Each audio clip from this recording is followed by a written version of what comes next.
अच्छा, उसके अलावा ये क्या काम करता है? ये जनाब एंटीऑक्सीडेंट का सोर्स है। अच्छा, एंटीऑक्सीडेंट के लिहाज से जो आलू बुखारा है, खुश्क आलू बुखारा है, इसको नंबर 1 करार दिया गया है मुख्तलिफ़ तहकीकात की बेस पे। अच्छा, इसमें ऐसे एंटीऑक्सीडेंट्स पाए जाते हैं जिसको बोलते हैं फ्यूनोलैक्स।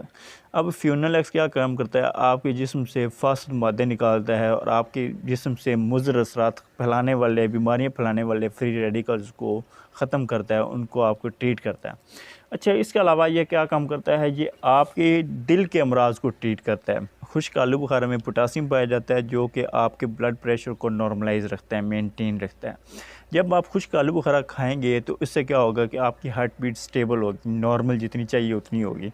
उसके अलावा क्या होगा, आपके दिल के अमराज़ या इससे रिलेटेड जितने अमराज़ हैं, हार्ट अटैक है, फालज है, इनसे आपको क्योर करता है। खुश्क आलू बुखारा इतने साइज़ का होता है और आपको इतनी बड़े-बड़े जानलेवा अमराज़ से आपको निजात देता है।